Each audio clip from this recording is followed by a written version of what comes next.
Someone was knocking very hard at the door again. कोई शख्स दरवाजे पर जोर जोर से दोबारा दस्तक दे रहा था. The pious old man moved to open the door. बूढ़ा नेक आदमी दरवाजा खोलने के लिए बढ़ा. The farmer, however, asked him not to do so. तहम किसान ने उसे कहा कि ऐसा ना करे. There is hardly any place for the three of us in this room. इस कमरे में हम तीनों के लिए मुश्किल से थोड़ी सी जगह है. How could we accommodate any more people? हम मजीद लोगों को कैसे जगह दे सकते हैं? The old man was very kind and generous. बूढ़ा आदमी निहायत मेहरबान और फयाज था. He could not see people in trouble. वो लोगों को मुसीबत में ना देख सकता था.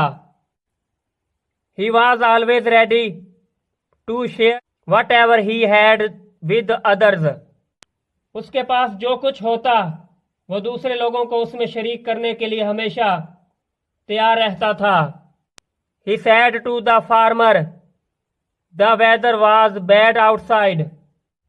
उसने किसान से कहा बाहर मौसम खराब था. You wanted shelter. आप पनाह चाहते थे. You knocked at my door and I opened it for you. आपने मेरे दरवाजे पर दस्तक दी और मैंने उसे आपके लिए खोल दिया. Just imagine what might have happened if I had not allowed you in.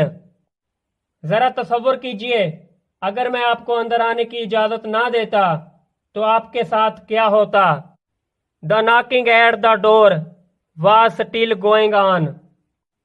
दरवाजे पर अभी तक दस्तक हो रही थी. The old man didn't wait to hear the farmer anymore and rushed to open the door. बूढ़े आदमी ने किसान की मजीद कोई बात सुनने का इंतजार ना किया और दरवाजा खोलने के लिए तेजी से बढ़ा. This time there was a mother with her two small kids shivering in the cold. इस मर्तबा वहां एक माँ सर्दी से कांपते हुए अपने दो बच्चों के साथ थी.